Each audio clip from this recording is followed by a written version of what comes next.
Well, I've said it before and I'll say it again. There is no doubt that one of the most rewarding areas of Football Manager is youth development. The opportunity to find a wonder kid in your youth intake, improve young talents, progress them into a first team star, and even provide a modern, sustainable business model for your club by selling them for a profit. This is why it's so important that we give youth development the full attention it deserves. So today, I'm going to take you through what has almost become my sort of subconscious 5-step realistic youth player development guide, detailing a plan I generally work to from the moment a young player first either comes through your youth intake or signs for the club, right until they reach their potential at full first team level. We'll cover a few other key areas that can influence this process, as well as both updating and demonstrating anything that's changed since our last guide that we did back in FM24. If you like the sound of that, then please do add a thumbs up to the video and stay tuned for the 5 player development steps. We're going to dip in and out of FM26 throughout this video to give some examples from a top club, but we'll also try and cover the different logic and decisions that may apply if you're working at clubs at various levels across the game. As many regulars will know, I often work at the lower levels in FM.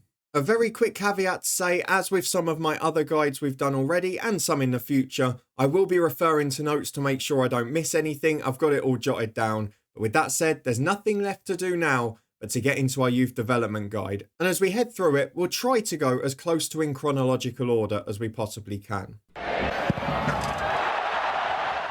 Now let's start with something that we need to discuss before the steps to player development even begin.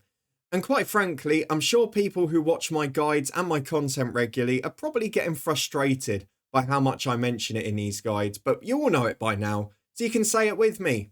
Staffing. The success of this guide and your youth development overall relies heavily on the best possible coaching team. Prioritising work to build the biggest and best possible backroom staff will lead to clear benefits throughout this process and allow more specialised and high quality training to help improve your future superstars. Now, for anyone who isn't aware of how to do this in FM26, simply head to your club section and click on the staff tile. From here, you can go to club staff and it will show you how many vacant roles you have, which staffing areas are already full, and of course from the all staff section, you can have a look at all the people you've got employed already. And that's whether you need to improve them or not when you're starting out at a new club.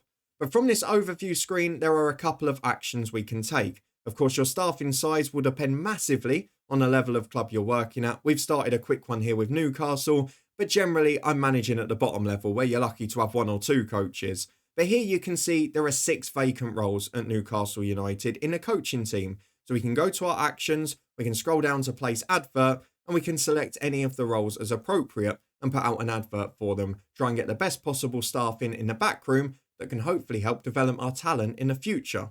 If you do find, however, on the other side that you've got a full coaching complement, as Newcastle have with their under 21 staff, you can also use this actions menu to go to coaches allowed. This option will normally only be there if your staffing role is full and you want to request another one. Here we can ask for a Newcastle under 21s coach, but there's no point doing it for me at this stage. It's my first day in the job, or if you're struggling or the finances are looking poor at your team, there's really no point asking. You need to take advantage of good situations to get success from your board, such as when you're performing really well in your role, or when the club finances are looking in really good nick. In those cases, you might be able to put up an argument. While I'm not going to head through it on FM, there is also the argument about facilities, of course. Most of you probably already aware of it, and again, it was available from that club tab or from the board one if you want to request them. But later down the line, should your team's bank balance allow and should you make profits from sales as we go through this process, it's definitely worth requesting to update your facilities, your youth recruitment and your junior coaching as much as possible too. With that regular advice said and done and out the way, let's start talking about player development. There's 5 key steps to this process, and I'm going to try and cover as many of the variables as possible. So let's go over to the first one. So for the first step of my 5-point plan, we're going to start discussing what things we need to consider and actions we're going to take when a player first joins your team or arrives through your youth intake. I should quickly say if you need help finding talented young players to sign, our scouting video released last week will help address that for you. It's the ultimate guide to scouting wonder kids. Once a player is at your club though, whether it's through youth intake or signing them very early, the early stages of development will normally impact the time they're eligible for your dedicated youth team, typically up to the age of around 18. When players are at this age in the under 18 team, in those first couple of years, training is absolutely key to their progression. However, it's crucial that before we start making decisions, we understand the general difference between the early and the latter stages of player development. For simplicity, we'll basically split this guide into two sections. The first two steps cover early general development, whereas steps 4 and 5 a bit later on in this video will normally cover the more specific development for the cream of the crop from your youth team. Don't worry, step 3 isn't included in that statement for a reason. I haven't forgotten it. So generally when very young, we are not attempting to turn players into specialists. When they're 16 or 17, quite simply, we are aiming to improve them as much as possible overall, as well as working on any major weaknesses that may significantly hold them back in their later career. We're very rarely looking to tie players down to a specific role or even position at this stage, as many will change as they progress to senior level anyway. There are more and more examples of this in modern elite football, where tactical versatility and adapting to positional changes is more essential than ever before. This is particularly reflected in FM26, which you may have noticed, where players become more competent and accomplished in new positions so much more quickly than in previous editions of the game. It's also worth remembering at this step, when we're talking about players at the age of 15, 16, 17 in our youth team, they're still often 4 or 5 years away from realistically becoming first team regulars, unless you're at a very low level and have had an absolute gem come through. So as a result, tailoring their early training to a specific role in your current tactical setup is generally absolutely pointless, as you'll usually have adapted it at least slightly and maybe even changed it completely by the time the player reaches senior level. So with this in mind, the only area we're going to look at here is individual training. So we're back with Newcastle again, and we're going to focus on a couple of youth players from the under 18 team that are aged 15 and 16 respectively. Now, if you look at a player and see that they're going to have a significant weakness in an attribute that is going to be pivotal to their likely positions in the future, we must address it because this is going to stop them making it. An example of this could include a defensive player with poor positioning, a midfielder with a poor passing range, or in this instance, a midfielder in Sam Alabi, who at 15 years of age is excellent at a lot of things, but has a couple of big mental weaknesses and a massive one on the physical side with stamina. Now, there's no point worrying about specific positions and roles in the team yet, because we don't really know whether this player is going to be best as a holding mid, as a central mid, or even maybe a number 10 as they develop and get better. But what we do want to do is address a specific weakness. A player may not be able to reach first team standard if they've got such a key flaw, if they're a central midfielder with no stamina or no composure, for example. So as a result of this, we're going to go over to the player's individual training. Once we bring this up, we'll come into this screen. Now, if you've got your youth teams delegated and the training to other staff members, there will automatically be things filled in here, particularly the in and out of possession roles. However, we don't want to focus on that at this age so much because, as we've said before, where this player ends up playing regularly, we're not quite sure yet. What we actually want to deal with is a weakness here, and for me, the first one is going to be endurance, because we can't have a centre midfielder, at Premier League level in particular, that hasn't got any stamina. So in the early days here, we're going to work on endurance and address a very individual weakness for this player. In many cases, however, when players are just developing, you may simply want to just leave this blank and let the player develop generally as much as possible in the early years. If you don't see a set position for them, or you don't see a set weakness or strength in the game, it may be better to just let them continue to progress across the board. The key thing to take from here though, and the main reason that we've shown this screen, is that we are ignoring specific development on roles and positions. We're going to generally do that until the age of around 18 or 19 for most players, and we'll discuss the reasons for that a little bit later on. So let's move on to step 2 here, which is what we do when those young players reach that age of around 18 or 19 and essentially start their journey as full professionals rather than youth team players.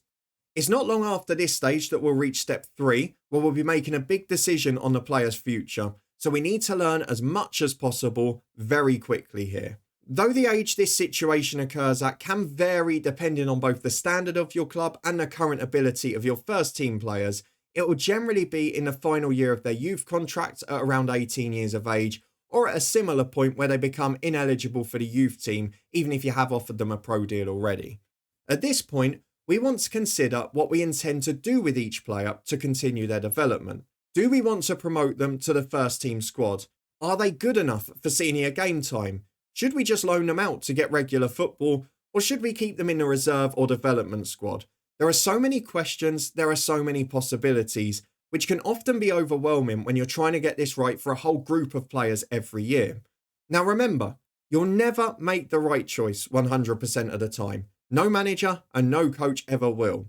You can, however, consider certain things to reduce how frequently the wrong option is picked. So the first important part of step 2, and those questions we've asked ourselves, is it's important that we don't step a player up too soon. While it can be tempting to promote promising talents to the senior squad and keep a closer eye on them, doing this too early can actually have a negative impact on a player's development and even lead to regression if they can't cope at the level they're working at. If that happens and you have to demote them again, we all know the implications when it comes to harming morale and happiness for the player too. This is why using the training units feature for a temporary or partial step up could prove a useful way to help make this assessment instead. To reach this area of the game, we're going to head to our squad section, we're going to go back to training overall, and we're going to click on units in the middle of this tile. From our training units screen is probably one of my favourite Football Manager features, and in my opinion, I say it every time, a perilously underused one. It's also worth noting that thankfully, the glitch that you may have experienced on this screen from the early stages of the beta has now been resolved, so you can use training units in the way we're going to suggest effectively once again. So again, apologies as I refer to my notes and my eyes dot around the screen, but essentially from this page and this tile, you can see you've got your 3 units separated on the squad training page. We can also look at the overview of all 3 of them, the goalkeeping, the defending and the attacking unit. It should be noted that these all correlate to the specific coaching attributes that we mentioned earlier and why it's so important to have a strong backroom team. Now, instead of fully promoting our youth talent to the senior squad, what we're going to do is use this training unit screen to invite them to train with the first team players. You can do that by clicking the add or remove button from this menu at the top here, and you can essentially select any player from your under 21 or under 18 side as appropriate. So let's say, for example, we had Sam Alabi performing really well and we wanted to promote him. We might want to have a look at our defensive unit for a defensive mid and centre midfielder, and we might promote him to our first team training squad as such. What it does is enables young players to take part in some training sessions with the better senior players and now be eligible to be mentored by them in FM if necessary. But what's more, it also gives the manager and coaching team a chance to evaluate their performance when training among first team players, but crucially, doesn't restrict their game time. This is because the player that we've just promoted here, Sam Alabi, we have not promoted him fully to the senior squad. So he still remains in a dedicated youth or development squad, in this case the under 18s, so will still feature in their matches and will still feature in their other youth sessions when their first team training unit aren't doing dedicated training work. It's a question that popped up a lot from the FM24 guide. Well, I can promote them in the training units, but then what happens if the first team are playing a match? Will they lose a day of training? No, they simply go back into the under 18 squad that day, as a player would in real life. They train with the first team for a day, and then they'll go back on match day and play with the under 18s or train with them, whichever they're doing. Therefore, you don't have to remember to make them available for youth matches and can simply keep an eye on their training rating during this period, which most of us will receive the message for each week anyway. If a player thrives and trains really well, it's a sign that they may be ready to be promoted to the senior squad, whereas if they struggle, you can simply remove them from this training unit again and give them more time to improve in the youth squad. You can remove the player by going to the exact same menu, add and remove, and clicking the same player again, and Sam Alabi will now be removed. For players that you may find are somewhere in the middle, you might want to wait longer, give them a few more weeks, or consider loaning these players out to benefit from matches, in addition to training with senior players, but maybe those of a slightly lower level than your current first team squad.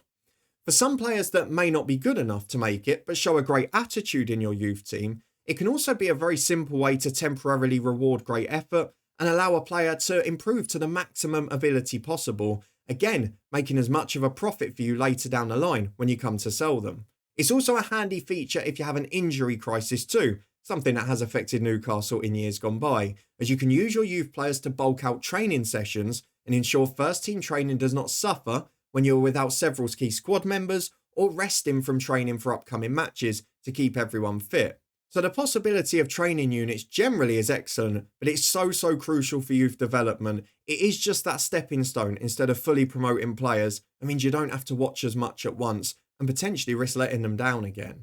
Once we've been through this learning period though, it's time to reach the middle of our guide, because step 3 is going to be the first big pressure moment. Let's head over to it.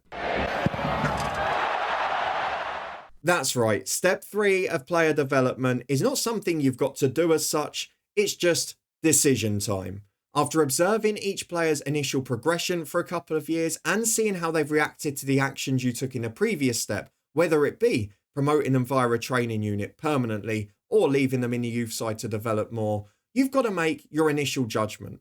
As is unfortunately the case at most clubs, for a number of your youth team scholars and first year professionals, that decision will be to move them on due to not quite making the grade, attitude problems, or other reasons entirely. They might just not fit your club. We do need to be careful at this point though, because once a player has left the club permanently, unless you've got a good sell-on or buyback clause in a transfer, which we'll discuss later, there is no going back. As a result, I normally recommend asking yourself these questions with each player in mind before making your decision. Number 1. Are they good enough to potentially become part of your first team squad in the future? Number 2, if not, are they likely to become a good professional player and earn your club transfer profit in the future? And number 3, the most important one, if no to both of those, are you 100% sure about both of the first 2 answers, or are you maybe just hovering at 95? Now, if there is any seed of doubt at this stage, keep the players around, providing their wage demands aren't ludicrous, of course. The chances are you'll be loaning them out and recovering some of the salary anyway. Don't forget we have several options here, as the very best players will likely be promoted to your first team squad permanently, where they can benefit from the next steps, which we'll discuss in a moment. And even for others, the chance to improve on and off the pitch with mentoring, which we'll talk about, first team training and loans at other clubs, could help maximise progression and help you financially and your club squad in the future.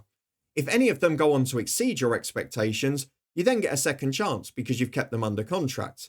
Once you've decided who you're going to keep though, let's move on to that more specific development in the second half of the guide from the age of sort of 18 to 19 onwards. So as we reach step 4 of this guide, we move into the 2 stages where specific development is the aim of the day. We've talked a lot about the generics in the first couple of years to just try and improve people as much as possible. Well, now we're going to be doing the opposite. So to do this, we're going to completely switch our development strategy from general improvement to specific focuses. Now let's go over to FM and see what that translates to. So we're going to return to individual training at this point, and we're going to discuss position and role, the bit that we sort of left out in the early stages of development. Exactly how you will do this will depend on what you believe the future holds for the player, because if you think they're going to be part of your first team squad, now is usually the point that you'll try and train them in the position or role that you most see them fitting in regularly for your team in the future. But remember, it doesn't always matter in FM26 if that is their natural position, as players, as we mentioned earlier, are learning and adapting to new roles quicker than ever before, just as in real life. On the retraining subject as well, for those players who you may wish to sell in the future rather than make first team regulars, or for those who you think could just become versatile bench options for your club, adding an extra competent position here could be incredibly useful as an alternative. We're going to use 2 examples from Newcastle here. We're going to pick one from the development squad and one from the first team, who are both in their late teens and looking for the next stage. So we have Leah Shahar, a right back, who is 18 years of age. As you can see, he's a pretty solid player across the board. He has no real weak attributes at this point, but he also doesn't have any standouts, and he hasn't got a specific role where he's better than the others. Now, at this point, you may say, I'm at Newcastle United. I think this player's going to make it with 4.5-star potential, but I'm playing a back 3 with wing backs. So the only way I can get Leo Shahar into my first team in the future is to retrain him as a right centre half or a right wing back. And at 5'8", it's not going to be the former. So in this second half of their development, we're going to go to their individual training and we are going to train them as a right wing back in the wing back role. Now, of course, this is the under 21 squad, so I haven't taken control of training. But even if you don't want to do it for everyone, you can here. And the reason I'm showing you one where we were and one where we weren't is that you can take control of one individual player's training only if you don't want to take over everything. So in this instance, we're going to say, yes, we want to train him as a right wing back to become a wing back too, and hopefully he'll start to progress in that role. You probably also want to match it to an out of possession role, where in this instance, we're going to go for a wing back as well, just to make sure it's as even as possible. The key thing at this stage is focusing on specific roles for your team, and where I think this guy could make it, I'm going to train him to fit into my back three tactic, for example. The other example we're going to use from Newcastle is someone who you've probably heard a lot of in the first team, which is Lewis Miley. He's now 19 years of age, he's in that second stage of his development. But he's a perfect example for FM26, where a lot of tactics now don't actually have traditional centre midfielders in, they're focusing on holding mids or attacking mids. Now, whereas with the example we used earlier of Alabi from our under-18s, we just wanted to generally improve him, and then at 18 we decide where he's going to play, holding mid, centre mid, attacking mid. Well, actually with Lewis Miley, he's reached that bit now, he's developed into a very good player, but we want to use the rest of his potential to unlock him in a position that suits our team best. Now, I'm looking at him. I've got Sandro Sonali as my holding midfielder at the moment, who's a bit of a ball buster, but also a deep line playmaker, and in his mid-20s. I look at Lewis Miley and think, actually, you suit that role far better than you suit, say, the Joel Linton role of just being a runner, a presser, an aggressor, because his stamina's 12, his pace is 12, his strength is 12, his physical attributes aren't his strong suit. So he's not going to work in my central midfield role in this tactic. I'd rather train him to be a holding midfielder. And you can see he's already fairly competent in that role. He just needs a bit of training and a bit of game time there to succeed. So in this instance, we're going to go over to our individual training and do the complete opposite to what we did with the 16-year-old a moment ago. So Alabi, we focused on generally training and improving. Lewis Miley, we're saying, you're going to be my defensive midfielder and you're going to be a deep line playmaker there. And that's where I'm going to train you. And then also going to match up my midfield role, which is a screening defensive midfielder. And I might look and say, well, is there a specific weakness? You can see I'm in charge of first team training, so there are no individual focuses.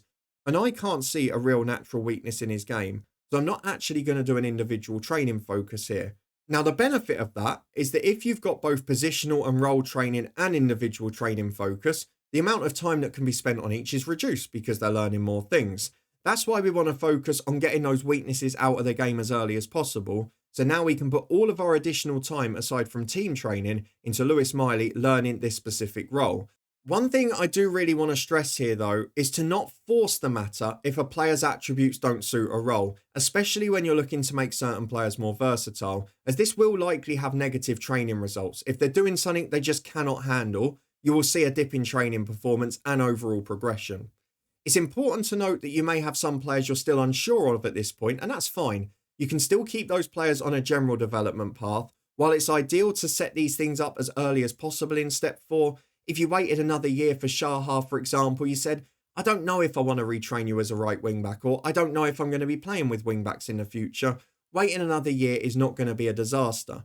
The only risk you have is that they risk developing more generally and reach closer to their potential ceiling, and that leaves less room for them to learn new specifics in the future and to absolutely master them. But it's still a better option than wasting progression in the wrong area, using all of Shahar's development to make him a wing-back and then saying, actually, I'm not going to use wing-backs at all, and now I've got someone who's not played right-back for a year and they were a master at it to start with.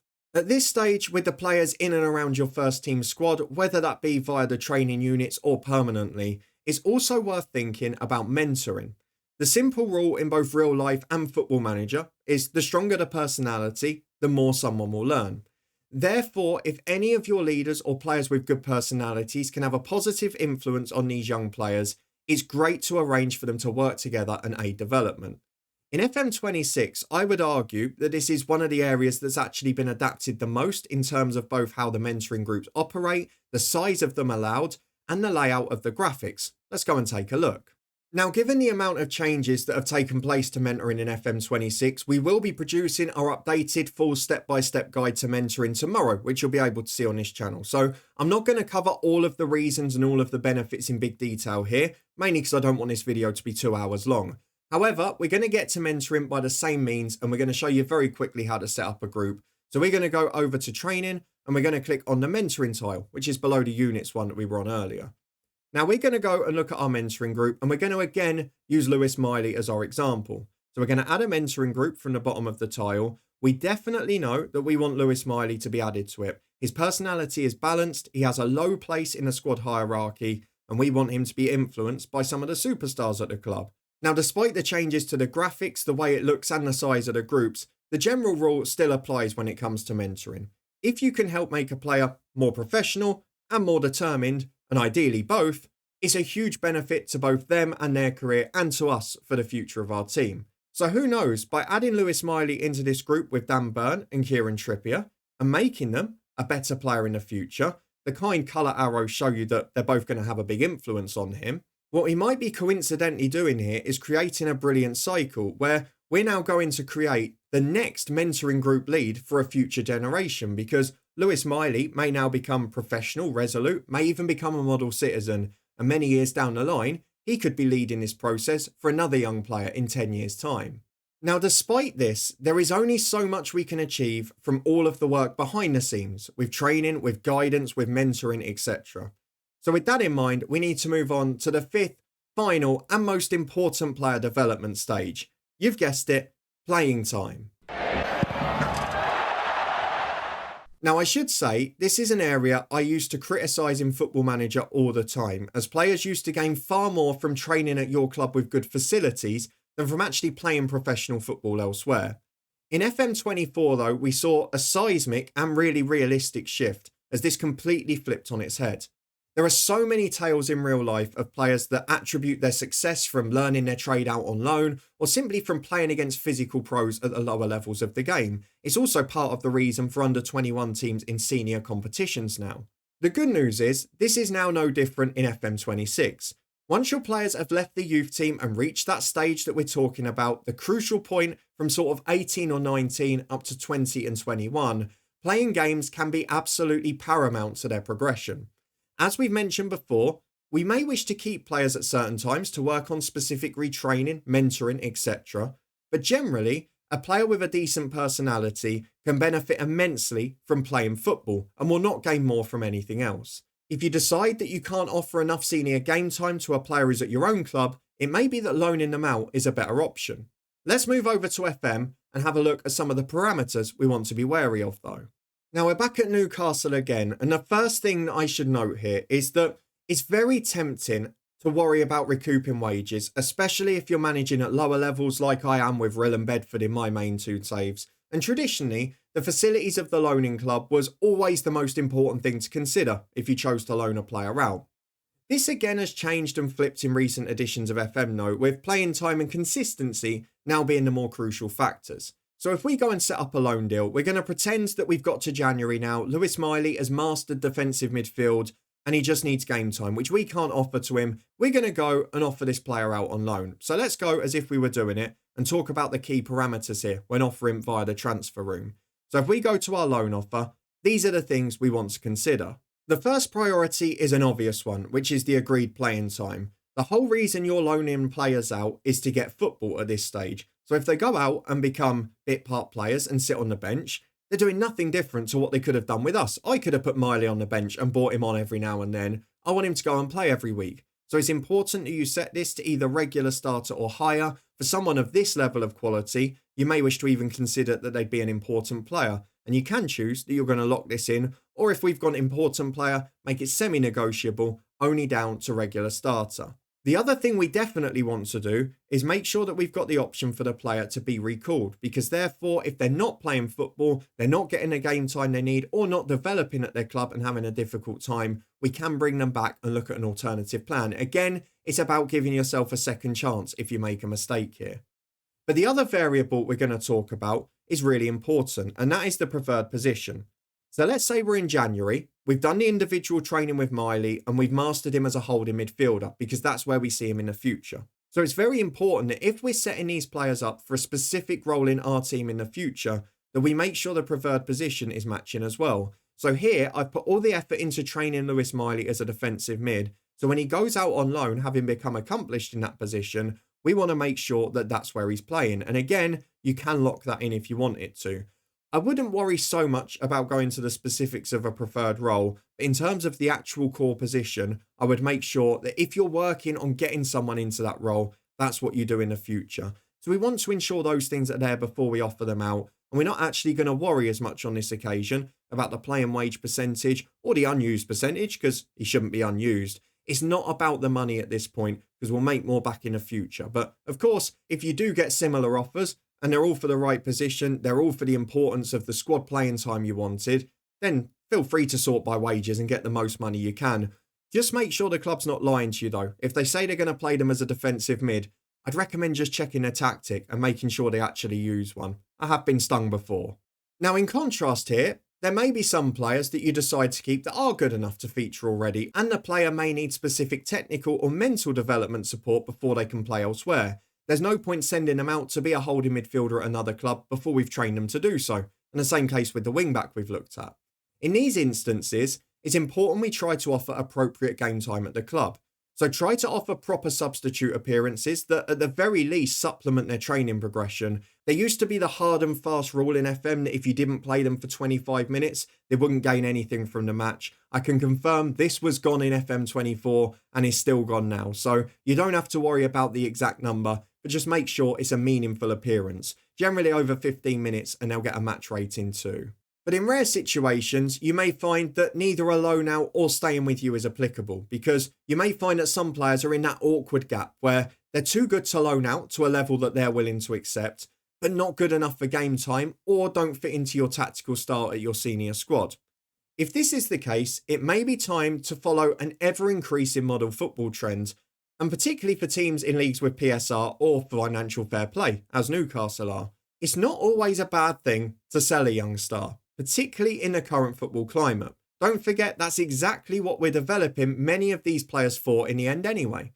However, it's important that you protect yourself against mistakes and future-proof your club as much as possible here.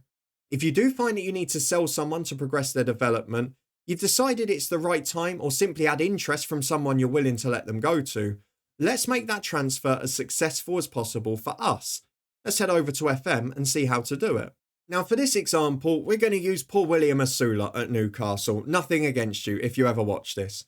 That's just because we've had Johan Visser, Voltemada, Alanga, Jacob Ramsey have all joined the club, and Asula we've now decided is not got the potential to make it in the future, and he's not good enough to be part of the squad now.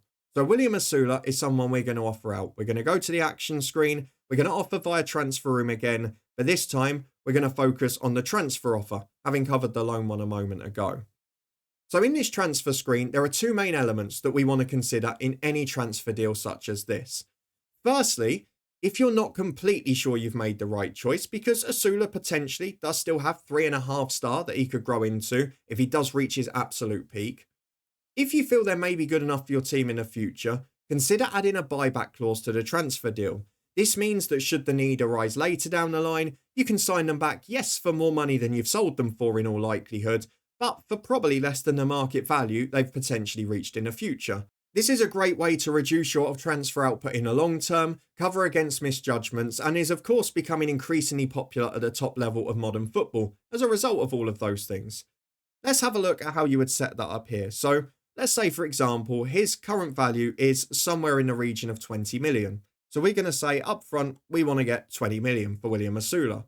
But I might add an additional clause for buyback and say, I want a buyback clause of 40 million. You just want to say, if this player becomes brilliant, I want to be able to sign them back. If they become 3.5 star, my older players go over the hill and I can't find better replacements, I want the option to re-sign Asula for 40 million, which is still probably cheaper than another top level winger would cost, or striker. The second area here is future clauses, something that we're seeing more and more in future deals now and in FM deals generally. The most important one is fairly obvious, which is the sell-on clause. You will see an awful lot of transfer offers in FM that contain the percentage of profit from next sale clause. Now, this is great if you're selling someone for peanuts and hoping they'll make loads of money in the future. If you're selling someone for 20 million, that just means when they get sold on, you're not making anything back from the first 20. So where possible, unless it's unavoidable or non-negotiable and it's the only offer you've got, I would always try and focus on getting the full percentage of next sale instead. This will enable you profit on all of the transfer rather than just the money made on top of what you've sold them for. There's also a second benefit to this too in a deal where it's combined with a buyback clause, which won't always be the case by the way. But if you had a percentage of next sale here of say 25% we agreed on, and you then went to buy the player back for 40 million after, you've made 20 million from selling them, you're going to pay 40 to buy them back, but actually, because you're owed 25% of the next transfer sale, you're going to get 10 million from that deal. Now, in many instances, you'll already be decided that the player isn't going to be good enough to come back to you, or that you've just prepared them to sell for the future anyway. So you may not have the buyback clause. And in this case, you just want to get this as high as possible, but don't negotiate it to a point where it's going to be silly. In most cases, getting 30 to 40% is not unattainable in Football Manager. The other part of the additional clauses you may want to consider here too are additional fees. Now, this isn't always worth considering because it may mean slightly less revenue up front. So for example, we may have to offer 15 million up front to get this deal done. But if you're confident that William Asula, who we're offering out, is going to go to a club and play 30 Premier League games, is going to make 10 international appearances, depending on what nation they're from, is going to score a certain amount of league goals. Say if they're going to Celtic or Rangers in the SPL, you might bank on them scoring a lot more goals. Adding these clauses on can be a way to make more revenue in the future and make the overall deal a greater sum of money at the expense of a bit of initial upfront cost. Now, these clauses are normally better used when you've been approached rather than when you're offering a player out. So if someone had come in and made an offer for one of our young players, they would normally include some clauses anyway, and we can work these up because we know the club's already interested in signing and is already looking at those as a potential way to spread the cost of the deal. So if you can work those up at the expense of an upfront cost, it can be beneficial in the future. But again, be very careful you don't misjudge these, or all you're essentially doing is losing overall transfer fee. So in essence, that is my full updated step-by-step guide to youth development for FM26. Hopefully you found it useful with the updated demonstrations for the new user interface, and especially as a lot of areas such as mentoring have changed in this year's game.